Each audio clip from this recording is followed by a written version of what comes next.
Hello everyone. Today we're going to solve 60 multiple choice questions that could appear from Julius Caesar Act 3 Scene 1. So make sure you watch this video before your exams because I have tried to add as many questions as possible from this scene. So questions are formulated from every nook and cranny of the scene. So if you have watched this video and solved the questions, I can assure you that you are thorough with this scene. Before we start with the multiple choice questions, I will be giving you a short summary of what happens in this scene so that you can recall everything before you start solving the questions. So let's begin. So in the beginning of the scene, a soothsayer and Artemidorus are waiting for Caesar in the street. As Caesar comes with the other senators, Artemidorus approaches with his letter saying that it closely concerns Caesar. But Caesar responds saying that whatever concerns me shall be addressed last. Artemidorus keeps insisting and Caesar dismisses him saying that he is crazy, and they go inside the capital. Then Trebonius draws Antony away from the Senate room. Then Metellus Cimber approaches Caesar to request that his brother Publius Cimber, who has been banished from Rome, be granted permission to return. Even Brutus and Cassius kneel before Caesar, but Caesar saying that I will not change my mind. I am as constant as the northern star. And are you trying to lift Mount Olympus? So he's trying to say, are you trying to do the impossible? So here Caesar is very firm that he will not change his decision. Then Casca stabs Caesar first, followed by the other conspirators, and finally by Brutus. As Caesar falls, his last words were "Et tu, Brute?" and then he dies. Then Brutus says that they have actually done a favor to Caesar by killing him because they have shortened his life and now there will be less years of him fearing death. Then they bathe their hands in Caesar's blood and decide to walk to the marketplace to proclaim peace, freedom and liberty. The tyranny is dead. Meanwhile, Antony's servant enters with a message saying that Antony loved Caesar but now will be loyal to Brutus under one condition, that he will not harm Antony, and also to give him reason why Caesar was murdered. Then Brutus promises that he will not harm Antony and sends the servant to bid him to come. Then Antony enters and sees Caesar's corpse lying at the foot of Pompey's statue. He is heartbroken to see that a man of such great reputation is just lying down on the floor. He also urges the conspirators to kill him right there because there is no time as apt, no weapon that is perfect, and no better place to die than beside great Caesar. Then Brutus tells Antony to wait until the conspirators have calmed the people. Then he will explain fully why they have killed Caesar. Then Antony addresses Caesar's spirit and asks for forgiveness for making peace with the conspirators over his dead body. Then Antony asks Brutus if he could bring the body to the pulpit and speak about Caesar during his funeral. Cassius warns Brutus against that because they know that Antony is a good orator and he can influence the crowd. But Brutus replies saying that he can speak, but only after Brutus has spoken. And also he has to say that he is speaking with the permission of Brutus. Then after the conspirators leave, he asks Caesar pardon for being gentle with the murderers, but he prophesies that there will be civil strife and total destruction in Rome. Finally, Octavius's servant enters and Antony tells him that Octavius Caesar has to stay away from Rome as it is dangerous now. But once he sees how the public responds to the conspirators' deed, then they can decide what Octavius can do. So this is the overview of what happens in this scene. It is a really lengthy scene, isn't it? Okay, but a very important one as well. Now let's go into the multiple choice questions. The first question: who is Caesar talking to in the beginning of the scene? Is it A. Artemidorus, B. Soothsayer, C. Decius Brutus, or D. to himself?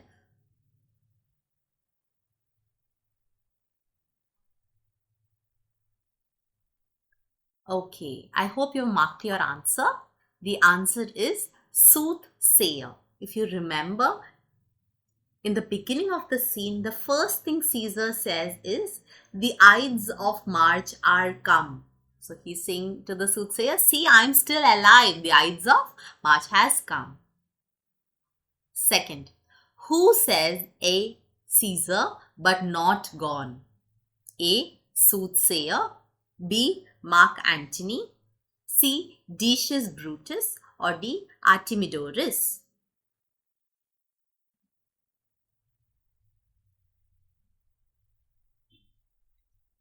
I think you all will get this answer right. It is A. Soothsayer. So that is what the soothsayer responds saying, yes, Caesar, but it is not gone yet. So be aware, don't be overconfident. Moving to the third one. When Artemidorus asks Caesar to read his letter first, how does Caesar respond? A. Come to the capital tomorrow and read it aloud. B. I have no time for trivial matters. C. What touches me shall be addressed last. Or D. Do not bother me on the way to the capital.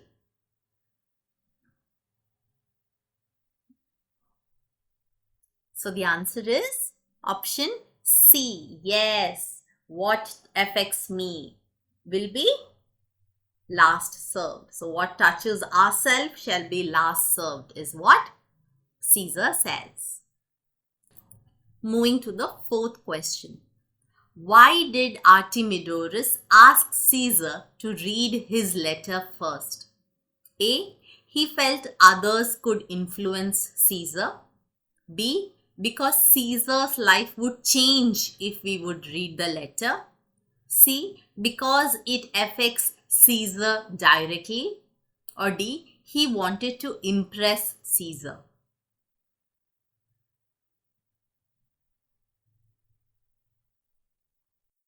The answer is C, because it affects Caesar directly. Now, if you remember in the passage, he says, "O Caesar, read mine first, for mine's a suit that touches Caesar nearer. Read it, great Caesar." So that is what his life is not going to change, isn't it? Because it affects Caesar directly. That is why that is the answer. Okay, moving to the fifth one. Who wishes Cassius on a successful enterprise? Is it A. Publius, B. Artemidorus, C. Soothsayer, or D. Popilius?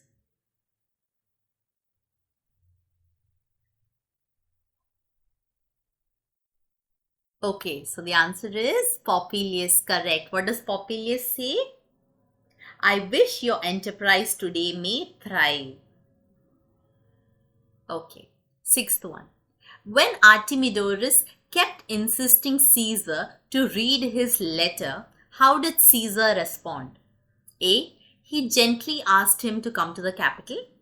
B. He asked if the fellow is mad. C. He got furious and shouted at him. Or D. He ignored him and went ahead.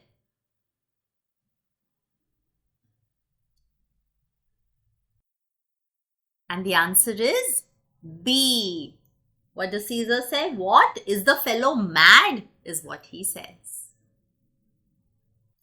Seventh one. Who takes Mark Antony out of the capital? A. Metellus Cimber, B. Trebonius, C. He goes out on his own, or D. Cinna.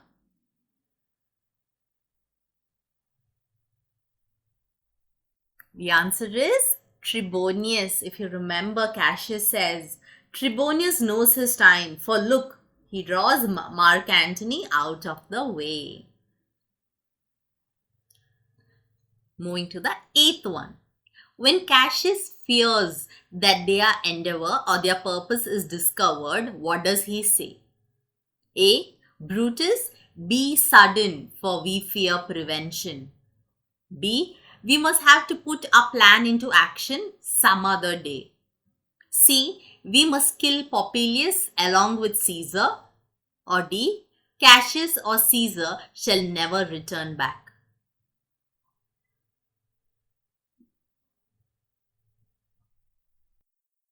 And the answer is option D. Now Cassius tells Casca. See, Casca, be sudden, for we fear prevention. So that is why this answer is incorrect. So he says that Caesar or Cassius shall never turn back, for I will slay myself. So if Caesar doesn't die today, I will die because I will kill myself. 9th one. How did Brutus come to know that the person was not talking about their enterprise to Caesar? So the person is Popilius here. A. His expression had not changed. B. He was smiling. C. Caesar's expression had not changed. Or D. Both option B and C.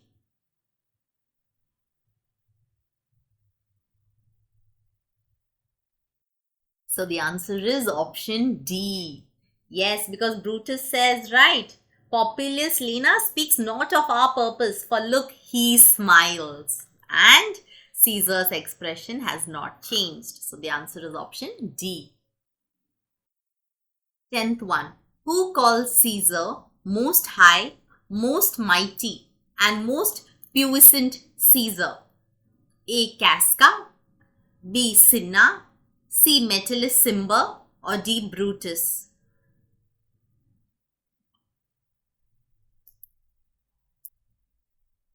Answer is option C. Metellus Cimber. Next, 11th one. How does Caesar respond to the praise? A. He feels happy and accepts it. B. He says the couching and the low courtesies excite him. C. He dismisses it. Or D. He says that he does not get influenced by flattery.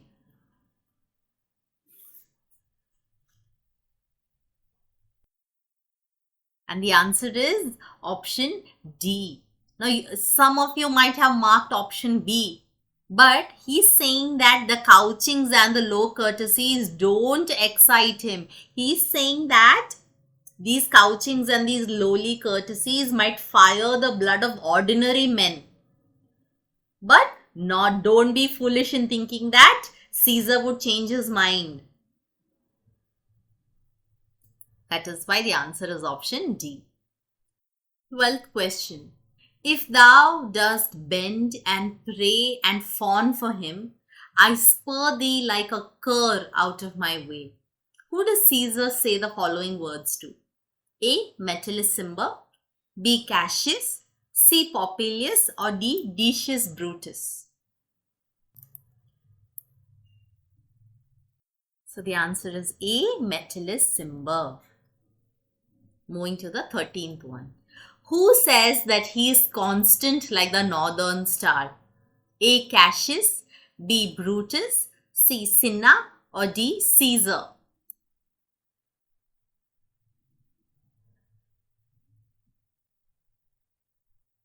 The answer is D. Caesar. This is a very, very important part in scene 1. So the part where he says that these couchings and lowly courtesies, that part, and even this part of where he says I'm constant like the northern star, it's one of the important scenes in scene 1. Okay, moving to the next one. Who stabs Caesar first? A. Cinna, B. Decius Brutus, C. Casca, or D. Cassius?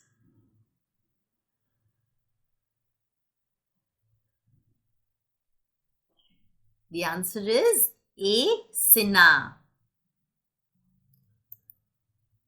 Next, who says the following?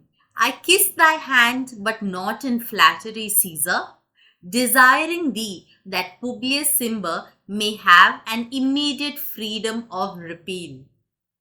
A. Brutus, B. Metellus Cimber, C. Cassius, or D. Decius Brutus?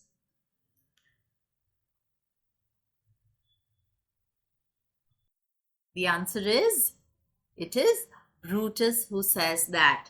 Because when Metellus Cimber says, is there no voice more worthy than my own to sound more sweetly in great Caesar's ear for the repealing of my banished brother? That is when Brutus comes and says this. Okay. 16.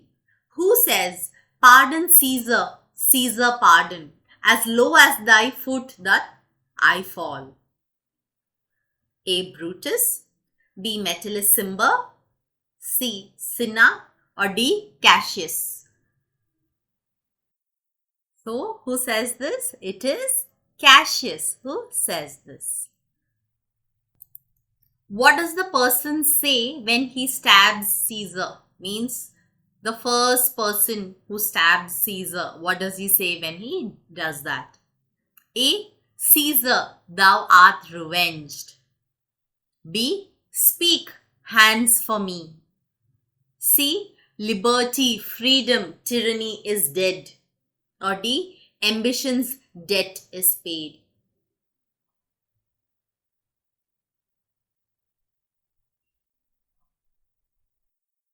So, it is Casca who says,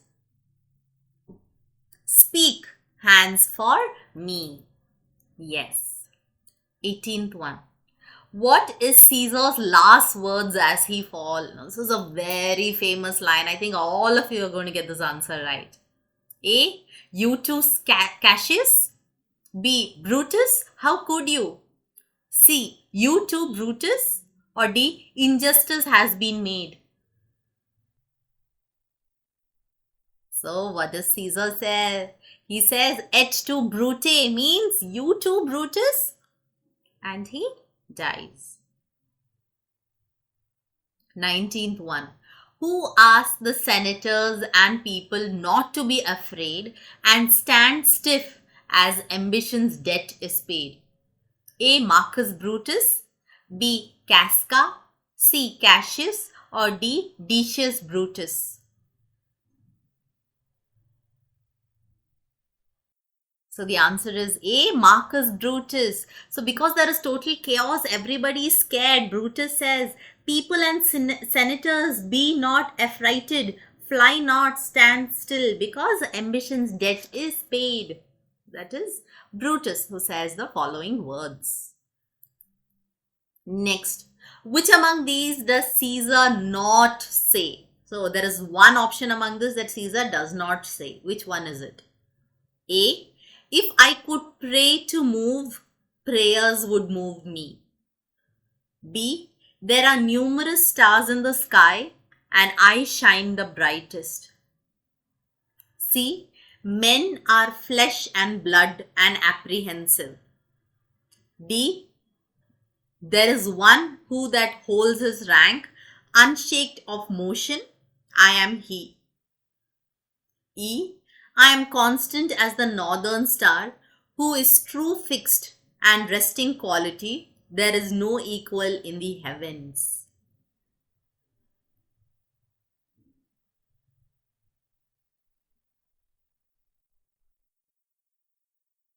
Have you marked your answer? Okay, so there is one statement that Caesar does not say, which is option B. Now, he does say there are numerous stars in the sky, but he does not say, I shine the brightest.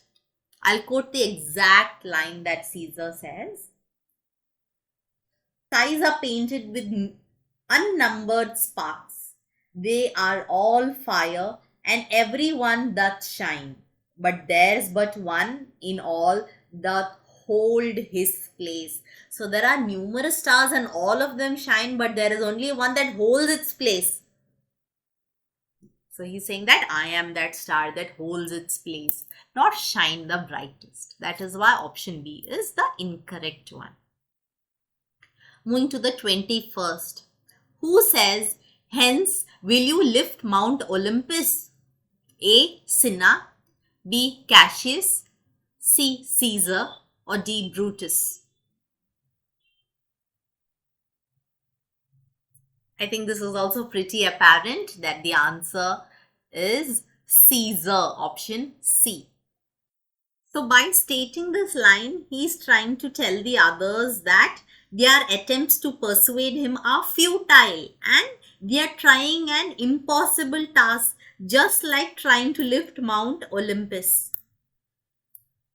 So here it shows that Caesar has an unyielding nature and there is hopelessness of their pleas because he is not going to budge or move. So 22nd, what does Caesar mean when he says, will thou lift up Olympus? A. Will you lift heavy weights? B. Will you try to do the impossible? C. Will you lift a mountain? Or D. None of the above. So we just discussed that. The answer is option B. Will you try to do the impossible? 23rd. What was Antony's first reaction to Caesar's death according to Trebonius? A. He was excited. B. He was angry. C. He was confused. Or D. He was amazed or stunned.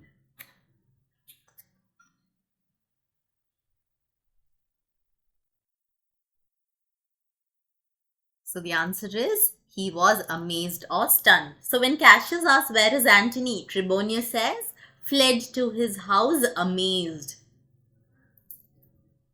That is the answer. 24th. The situation after Caesar's death was compared to A. marketplace, B. curfew, C. doomsday, or D. war zone.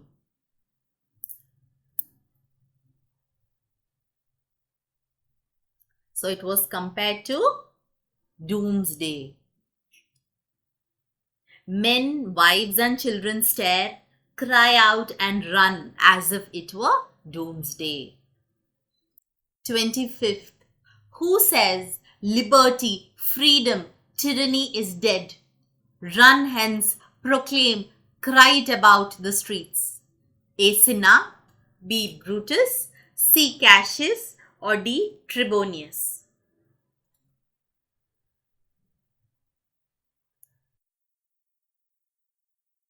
The answer is Cinna. So soon after Caesar falls, after saying et tu Brute, Cinna immediately says these lines. Okay, 26. When people were scared and everyone was running about, what does Brutus say to them? A. We are Caesar's friends, not foes. B. Don't be afraid, fly not, stand stiff. C. Ambition's debt is paid. Or D. Both B and C.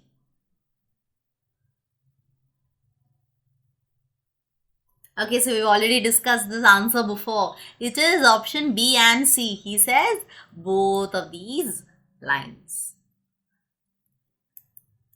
27. Who suggested that the conspirators bathe their hands in Caesar's blood? A. Mark Antony, B. Marcus Brutus, C. Cassius, or D. Decius Brutus.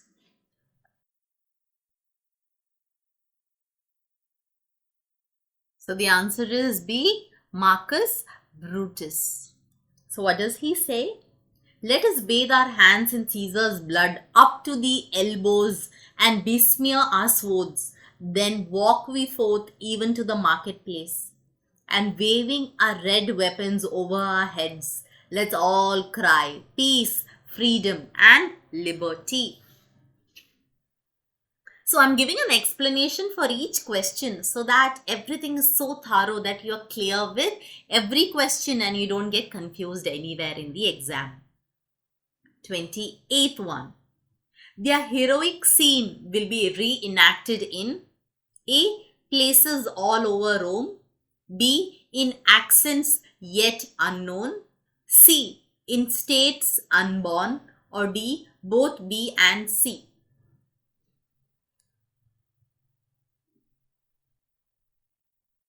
Answer is D. Both B and C. Shall this our lofty scene be acted over in states unborn and accents yet unknown? So Cassius says this. 29th. Brutus says, how many times will Caesar bleed for sport that now he lies on the base of Pompey's statue, no worthier than A. Dust, B. Dirt, C. Blood, or D. Honor?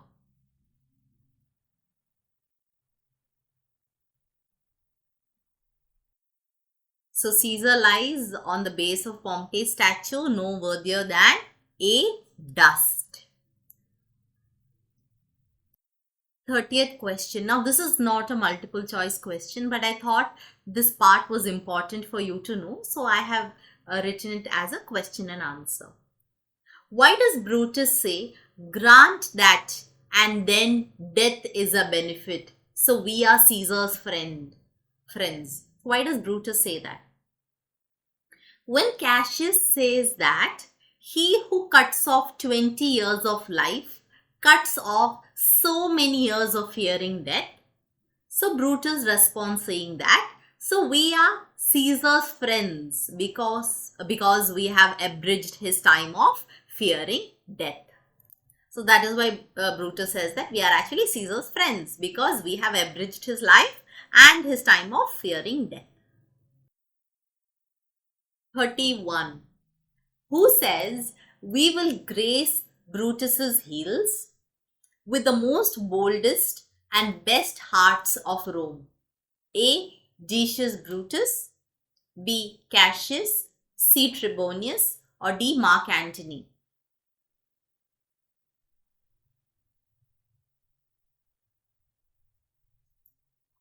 The answer is B. Cassius. Because Cassius says, A. Every man away, Brutus shall lead, and we will grace his heels with the most boldest and best hearts of Rome. 32. Grant that, and then his death a benefit. So, are we Caesar's friends that have abridged his time of fearing death? Who says these words? A. Cassius, B. Caesar, C. Brutus, or D. Mark Antony?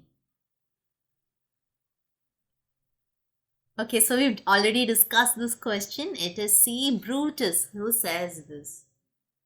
So some questions are repetitive, but it could come in this way as well. So I'm just making sure that every answer is thorough. 33rd one. On which condition will Mark Antony shall not love Caesar dead so well as Brutus living? A. If he is not murdered like Caesar. B. Brutus vouchsafe Antony's safety. C. Convinces him that Caesar deserved to die. Or D. Both option B and C.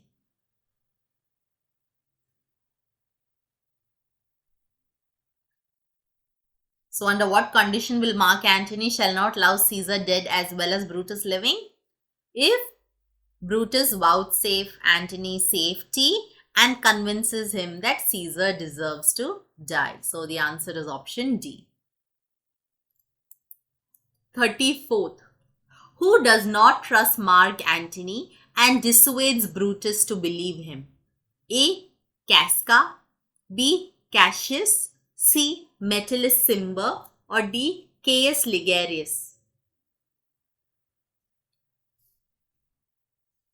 So the person who does not trust Mark Antony is B. Cassius. 35. What does Antony say when he sees Caesar under Pompey's statue? A. O Caesar, have you shrunk to this measure? B. O Caesar, fare thee well. C. He is speechless. Or he says, O mighty Caesar, are you lying so low?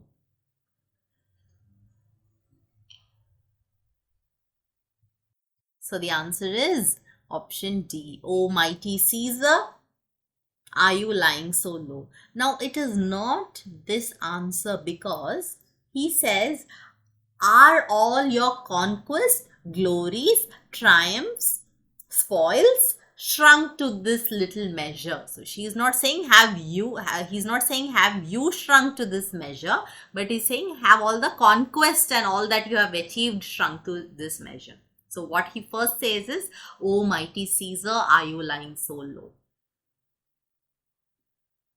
36. What does Mark Antony tell the conspirators as he sees Caesar's body? A.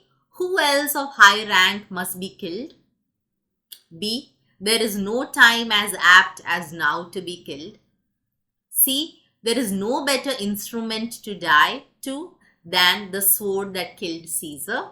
Or D. All of the above. Answer is D. All of the above. He says all of these to the conspirators as he sees Caesar's body. 37. If Brutus convinces Antony that Caesar deserves to die and vouches for his safety, what shall Antony do? So you have to select the appropriate ones. A. Follow the affairs and fortunes of noble Brutus. B. Never question him or his intentions again. C. Will follow Brutus through the difficult times of this untrod state with true faith. Or D. Will honor him and consider him a true friend.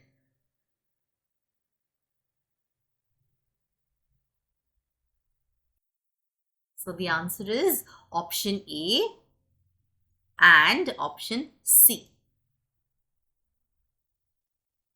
So actually Antony had sent his servant to say that if Brutus will vouchsafe that Antony may safely come to him and be resolved how Caesar had deserved to lie in death, Mark Antony shall not love Caesar dead so well as Brutus living, but will follow the fortunes and affairs of noble Brutus through the hazards of this untrod state with all true faith. This is what he tells the servant to say. That is why it is option A and C. 38. Antony says, I do beseech ye, if you bear me hard, now, whilst your purple hands do reek and smoke. What does he ask the conspirators to do? So, while your purple hands do reek and smoke, what does he ask them to do? So, this is a question and answer that I have written. Antony asked them to fulfill their desire. Even if he lives 1,000 years, he shall not find a place so apt. No other means of death will please him as much as dying here with Caesar and by their hands, who are the choice and master spirits of this age. So here he is saying in a sarcastic way, he's calling the conspirators the choice and master spirits of this age. 39. What does Brutus say to Mark Antony that he doesn't see? A. That their hearts are hollow. B. The good that they have done. C. That their hearts are pitiful. Or D. The reason for their action. So the answer is C. That their hearts are pitiful. He says, right, our hearts you see not, they are pitiful. 40. What do the conspirators say will do to Mark Antony? A. Welcome him with love, good intention and respect. B. consider him their brother, C. treat him as their own, or D. take action against him? The answer is option A. So they say, right, we do receive you in with all kind love, good thoughts and reverence. 41. Whose hand does Mark Antony first shake? A. Decius Brutus, B. Marcus Brutus, C. Caius Cassius, or D. Casca?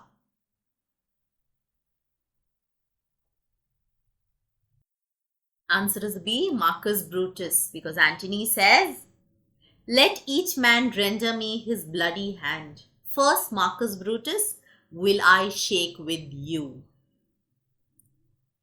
Next, 42nd. For your part, to you our swords have leaden points. What does Brutus mean by these lines? A. We might kill you if you betray us. B. If you choose not to support us, then our swords out of pity will kill you. C. Our swords have blunt edges for you, and our arms have not acted out of malice. D. After killing Caesar, our swords have become blunt.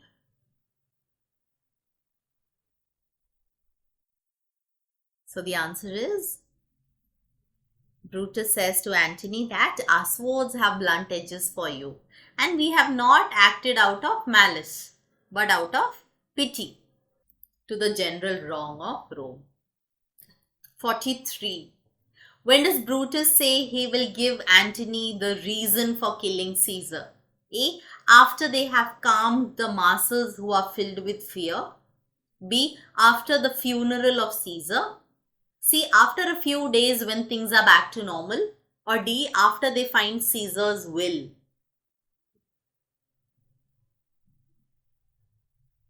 The answer is option A. The exact quote in the scene is, only be patient till we have appeased the multitude, beside themselves with fear, and then we will deliver you the cause. 44. Who says, gentlemen, alas, my credit now stands on slippery ground? A. Mark Antony, B. Marcus Brutus, C. Casca, or D. Cassius?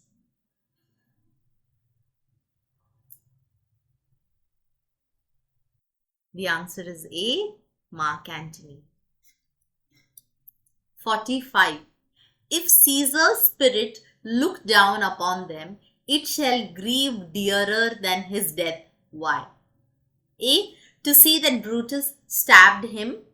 B. To see all conspirators justifying their action. C. To see Antony shaking hands and making peace with his enemies. Or D. To see that the people he considered friends were murderers. Answer is option C. So he says that, if then thy spirit look upon us now, shall it not grieve thee dearer than thy death, to see thy Antony making his peace, shaking the bloody fingers of thy foes? Next, 46. Which animal does Antony compare Caesar to? A. A dove, B. A deer, C. A beast, or D. A lion? Answer is B. Deer. And he calls the conspirators hunters. 47. Antony says his credit now stands on slippery ground. The conspirators might conceit him under which two ways? A. A tyrant, B. A flatterer, C. A cheater, or D. A coward?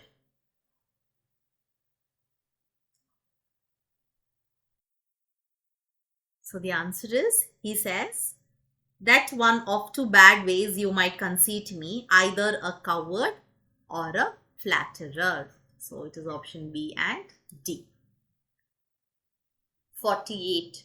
What does Antony say when he sees Caesar's body? Now, this is an important question, and that is why I have written it in bullet points here, just for a revision sake. First, if the spirit of Caesar looks down upon them, it shall grieve dearer than death to see Antony making his peace and shaking the bloody fingers of his foes or enemies. That's the first thing he says, if the spirit looks down upon them.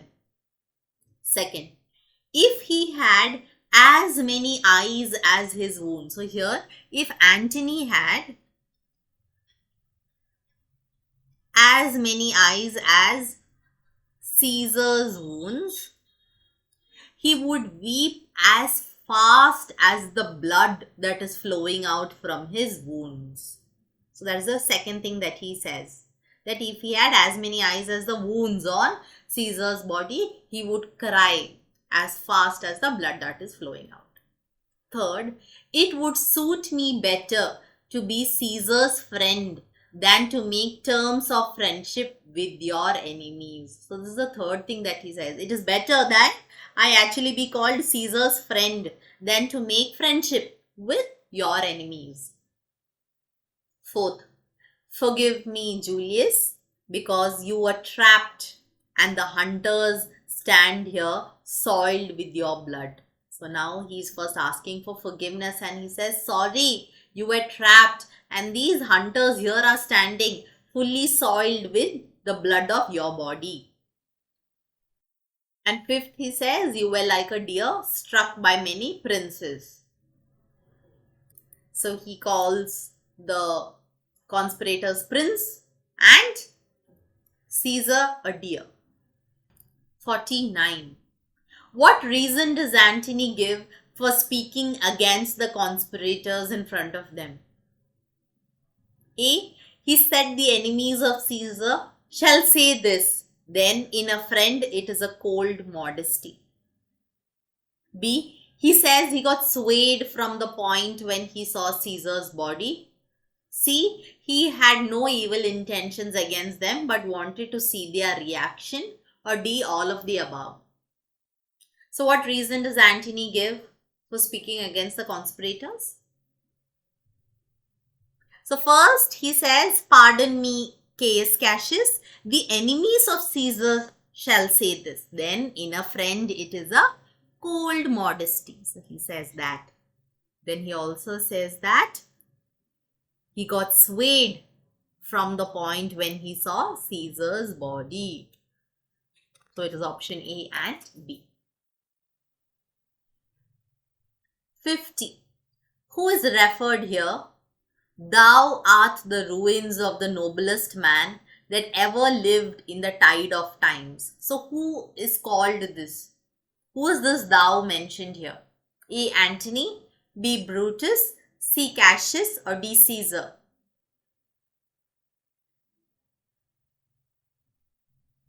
Answer is D. Caesar. 51. On what condition does Brutus allow Antony to speak at the funeral? A.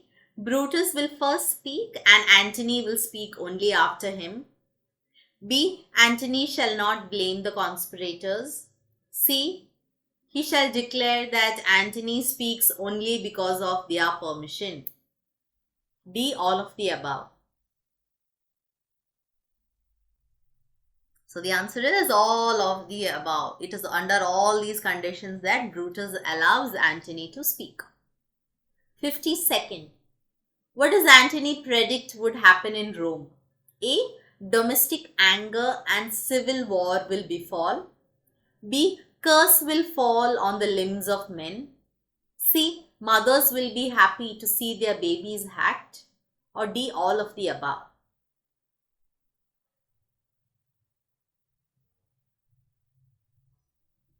The answer is all of the above.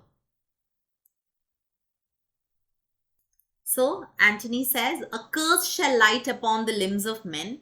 Domestic fury and fierce civil strife shall cumber all the parts of Italy. Blood and destruction shall be so in use, and dreadful objects so familiar, that mothers shall but smile when they behold their infants quartered with the hands of war. Next, 53rd. What will Caesar's spirit seeking revenge do with goddess 8 by his side? A. Cry out havoc. B. Unleash the dogs of war. C. Prevent rotten bodies from being buried. Or D. All of the above.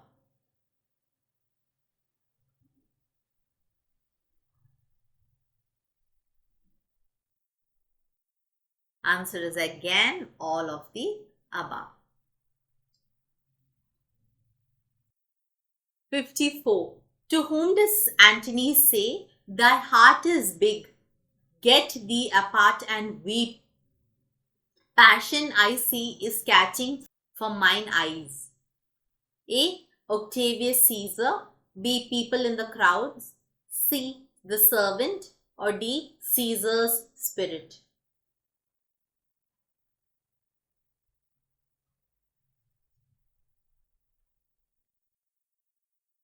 So he tells the servant of Octavius Caesar. 55. What does Antony ask Octavius Caesar to do? A. Not to come to Rome until he had said so. B. To immediately come to Rome for sympathy.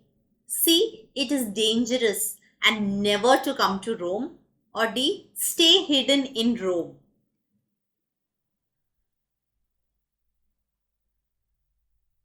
So he asked Octavius Caesar not to come to Rome until he had said so, because it is dangerous now. 56. What does Brutus ask Caesar to do for Publius Cimber? A. Publius should not be banished.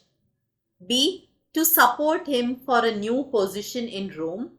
C. To have an immediate freedom of repeal. D. To forgive him and accept him.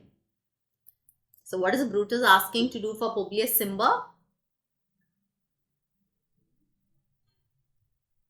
Answer is option C, to have an immediate freedom of repeal. 57th one.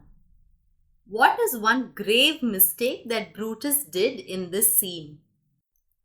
A. Killing Caesar. B. Not taking an oath. C. Trying to convince the crowd. Or D. Allowing Mark Antony to speak at the funeral.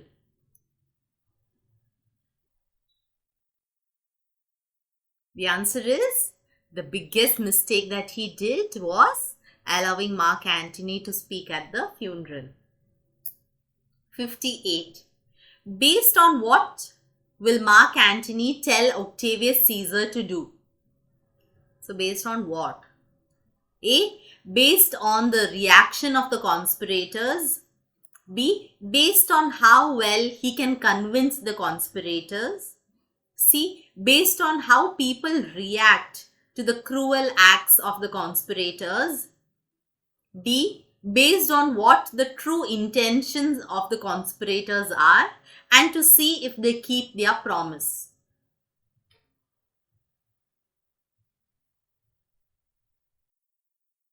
So the answer is option C, based on how people react to the cruel acts of the conspirators. He will then ask Octavius Caesar to either come to Rome, or according to that he will tell him what to do. 59. What happens to the body of Julius Caesar? A. The conspirators take it to the pulpit. B. Mark Antony and the servant carry it to the pulpit. C. It is left at the foot of Pompey's statue. Or D. The conspirators hack the body to pieces.